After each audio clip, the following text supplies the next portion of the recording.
नमस्कार, मैं हूं बॉबी और आप देख रहे हैं एशियन स्काई न्यूज। चुनाव नतीजों के बाद इंतजार अब नई सरकार की गठन का हो रहा है। हालांकि अभी एनडीए में शामिल पार्टियां अपनी अपनी डिमांड कर रही हैं। नई सरकार का फॉर्मूला क्या होगा, ये देखना तो बेहद दिलचस्प होगा। बैठकों का दौर भी शुरू हो चुका है। नीतीश कुमार, चंद्रबाबू नायडू समेत एनडीए में शामिल नेता दिल्ली में कैंप कर रहे हैं। वहीं उनकी डिमांड ने बीजेपी की टेंशन बढ़ा दी है। कैसे, देखिए रिपोर्ट।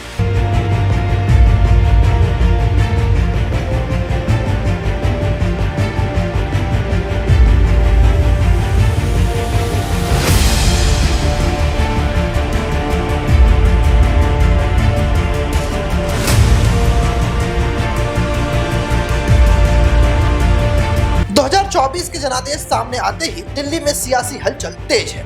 सत्ताधारी एनडीए हो या फिर विपक्षी इंडिया गठबंधन, बैठकों का दौर जारी है।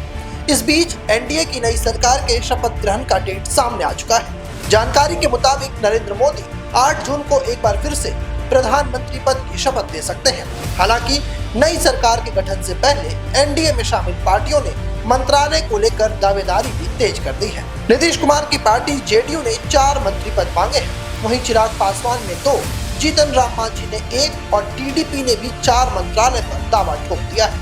किसी को कोई ऑफर नहीं मिल रहा है और एनडीए गठबंधन एकजुट है। इस बात को आप लोग लिख लीजिए। अब वो दिन दूर नहीं जब मेरे प्रधानमंत्री नरेंद्र मोदी जी के नेतृत्व में एनडीए का हर एक घटक दल मजबूती से हम लोग सरकार बनाएंगे। शपथ लेने की तैयारी है और ये सरकार मजबूती से अगले 5 साल मेरे प्रधानमंत्री जी के नेतृत्व में चलेगी। ये कहना गलत है। अगर सीट नहीं मिली है तो 292 सीट आया कैसे? 272 सीट में बहुमत है और 292 सीट आया है तो ममता बनर्जी जी के चलते आया है। कहने का मतलब है कि वो लोग अपने गिरवा में झांकें कि जो आपस में लड़ रहे हैं कि नेता कौन होगा, बाराती का दूल्हा कौन होगा, इसके लिए वो पहले सोच लें। नरेंद्र मोदी जी और एनडीए के बारे में न सोचे तो अच्छा होगा। लोकसभा चुनाव में सत्तारूढ़ गठबंधन को बहुमत मिलने और प्रधानमंत्री नरेंद्र मोदी के तीसरे कार्यकाल की चर्चा को लेकर सियासी गहमागहमी तेज है।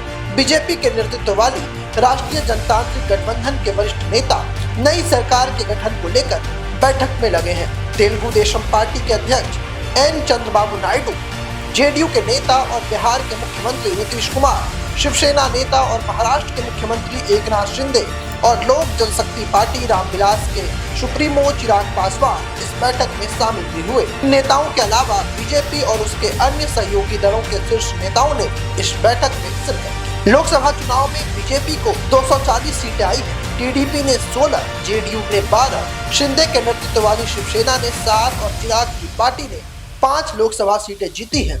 ऐसे में नई सरकार के गठन में इस सभी दलों का रोल बेहद अहम होगा। ये बात एनडीए में शामिल सभी सहयोगी दलों को पता है।